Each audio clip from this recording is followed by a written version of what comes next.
Napakasarap kaagad ng bumungad sa atin. Nakita nyo naman, pinipilahan. Ang style ng palabok ni Ate Beth is parang pansit malabon. So nakahalo na yung sauce. Kung lasang-lasa mo yung ube. Palagi silang may repeat order. Biruin mo, Mandaluyong, Taguig. May nabalitaan tayo na meron daw na meriendahan na pinipilahan daw sa sobrang sarap. Palaging mahaba yung pila at box office. At talaga naman daw na sulit ang presyo at dinadayo. Iba-iba na rin po yung mga customer po dito. Estudyante, mga nag-oopisina. Talaga namang dinudumog ng mga tao at mabilis maubos. Palaging sold out to. So ano pa hinihintay natin? Sabay-sabay natin panoorin. Tara na, let's go! Kaya Food Vlog. Kaya Food Vlog. Sa merienda series naman o merienda serye naman yung ating i-feature natin dito sa Kalye Food Vlog. So first up natin, syempre saan ba may masarap na at mura merienda? Ito, kay Budjing, nakita nyo naman, pinipilahan. So located dito sa may 241 Manrique Street, Sampaloc, Maynila. Yung pinaka-landmark nyo, yung kambal na simbahan. Kausapin natin yung may-ari para sa karagdagan detalye. Hello po! Ako po si Maricel Budjeng Zamora. Ang isa po sa owner ng Budjeng Merienda po. Bali yung mga price po ng pagkain natin. Ito po yung crema de fruta. Nagpa-price lang po to ng 25 pesos per slice. Ayan. Then meron din po tayong lumpiang sariwa. Nagpa-price lang po siya ng for only 40 pesos. Meron din po tayong palabok. Isa po yan sa pinaka bestseller ng ating merienda. Mabibili nyo lang po siya for only 40 pesos. Meron din po tayong lasagna na mabibili nyo po for only 40 pesos. Spaghetti for only 40 pesos. Maha mais for only 20 pesos. Puto cake, isa rin po to sa pinaka bestseller pagdating sa dessert. For only 30 pesos lang. Meron din po tayong carbonara for only 40 pesos. Tuna bread sa mga ayaw po ng mga pork. Gusto po ng mga fish. May tuna bread po tayo for only 20 pesos. And Shanghai, meron din po tayo for only 15 pesos po. Bali matatagpuan nyo po kami dito po sa 241 Manrique Street, Sampaloc, Manila. Malapit lang po kami sa Kambal na Simbahan. Kung kayo po ay taga Sampaloc, alam nyo po yung Kambal na Simbahan. Nasa gilid lang po kami ng St. Anthony Church po. Bali nagbubukas yung store po natin ng 12:30 ng tanghali. And then nagko-close po tayo ng 8 p.m. po. Meron po tayong Facebook page. Yun po yung Budjeng Merienda Ang Sarap. Sa mga gusto pong umorder po, order po tayo a day before po para po ma-accommodate po natin. Kasi pag within the day, hindi na po natin kayang i-accommodate sa dami po ng ginagawa po natin. Pero kung magme-message po kayo a day before, magagawa po natin siya. Ayan. Napakasarap kaagad ng bumungad sa atin sa merienda serye natin. So ito, tikman natin, crema de fruta. So nakakabilib, no? Kasi for only 25 pesos, ang hirap gawin nito Saka ang mahal nito kahit doon sa mga bake shop. So tikman natin kung may panama ba. Ayan. Masarap yung cream niya, fruity flavor. Tapos yung pinaka-sponge cake niya sa ilalim, hindi ganun katamisan. Panalo to, pasok sa panlasa niyo to. So next naman, tikman natin ito kanilang Shanghai. So wala mo ng sauce, purong pork. Dip natin dito sa kanyang sauce. Ang sarap na sauce na, sweet chili. Tuna bits. So tasty siya, nilagyan ng egg yolk, tapos ng tempura breading. So may palaman to sa loob na parang tuna spread. Parang style niya empanada. Carbonara. So may mushroom, may ham, may cheese. Tapos yung sobrang creaming sauce. 40 pesos na palabok, malajali dada style. Digawa ng kanyang chicharon na sila mismo yung gumagawa. Ayan. Parang pansit malabon o pansit luglog. Kita mo yung sauce, yung bechamel sauce. medyo spicy may spicy ng konti. Lasa-lasa may cheese. Tapos yung bechamel sauce nga. 40 pesos para ito. Oh, ito yung ube puto cake. So, hindi to hindi to cake. Ito ay puto. Ayan, pakita ko na sa inyo. Isa sa mga palaging sold out to. Gawa ng, ayan o, ito is rice cake. Puto yung ilalim. Tapos yung ibabaw niya is, ayan, may leche plan. 30 pesos. Ganto kalaki, ayan. Matamis yung ibabaw kasi leche plan eh. Yung pinakaputo niya sa ilalim. Solid. At syempre, hindi matatapos. Etong tikiman time natin. Pag hindi natin tinikman, etong lumpiang sariwa na ubod ni Ate Budjeng. Tikman na natin. Ayan o.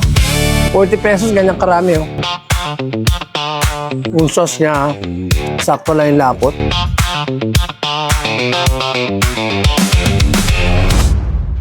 So first up natin, eto kay Budjeng. Punta naman tayo kay Ate Bet at doon naman natin tikman yung mga pinagmamalaki niya merienda. So let's go.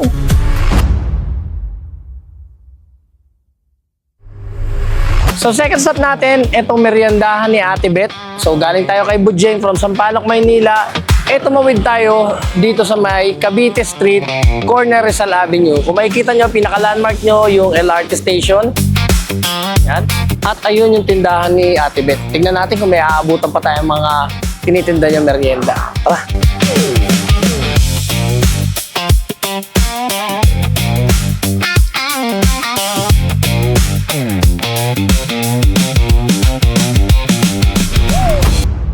Ako po si Ate Bet, nagtitinda po ng merienda dito po sa may Cavite Street po, kanto po ng Lico Street po. Meron po akong tindang puto, 10 piso po per slice. Meron po akong macaroni, palabok, champurado chocolate po, sopas.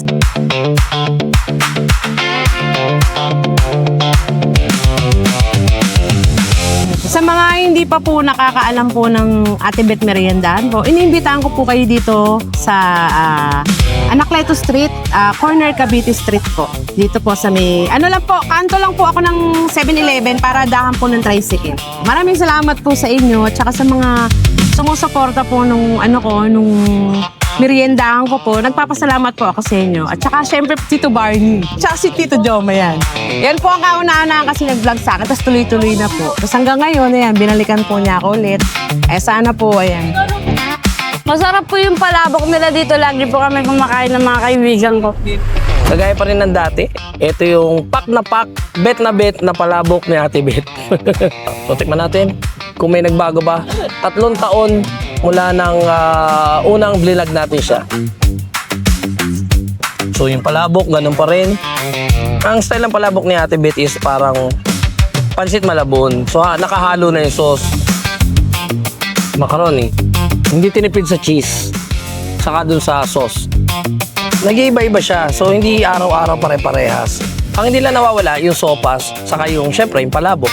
Minsan may carbonara, minsan may ginata na mais, minsan may pansit. Tikman na natin itong chocolate o Hershey's na champurado.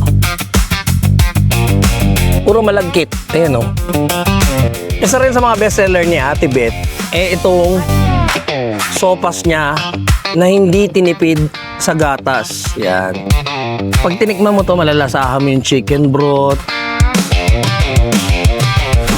So ayun na, natikman na natin yung mga merienda tinitinda ni Ate Bet. Ganun pa rin, masarap pa rin. Next stop natin, yung pinakalas natin, punta naman tayo sa Caloocan. Ito yung nag-trending dati na ube champurado. Siya naman yung ating pupuntahan. Tara!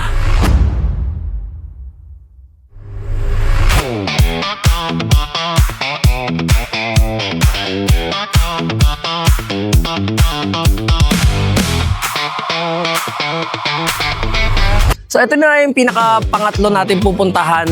Matatagpuan to dito sa may Landasca, dito sa may dagat-dagatan. Pasok tayo sa loob, tikman natin yung mga nagsasarapang merienda ni Ate Angel.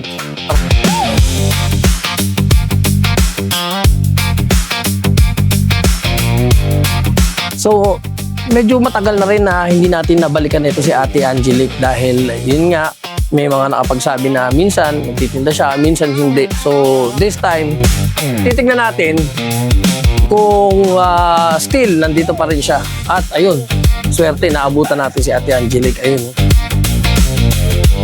Ay, Ate Angelique, yan. So, kagaya pa rin ng dati. Ube champurado, Hershey's champurado, saka ito kanyang creamy sopa. Ito po yung champurado Hershey's natin. 40 pesos po siya. Ito naman po yung champurado ube. 40 per order din po.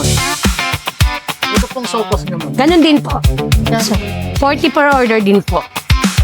Nakilala kami dito sa ube champurado sa Hershey champurado. Gumigising kami 7. Prepare na kami ng alas 7 ng umaga. Siguro yun ang hindi namin tinitipid yung ingredients ng paninda namin. Hindi namin tinitipid yan. Tignan nyo naman po. Kahit konting tubo, pag pinagsama-sama, malaki rin. Nag-click kasi siya eh. Bali, may tira kami ng hapon, hindi siya naubos. Tapos, nag-try kami ng sabi namin, try kaya natin i-midnight snack yung champurado, magluto tayo ng panggabi. Tapos yun, pumatok siya hanggang madaling araw. Hanggang sa natikman po nila sa mga online.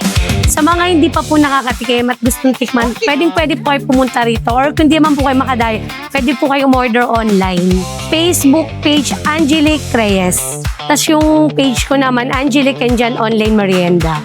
Bali po pagka magchat-chat lang po kayo sa page namin or sa Facebook account ko. Mag-send lang po kayo ng order, then GCash payment po tayo.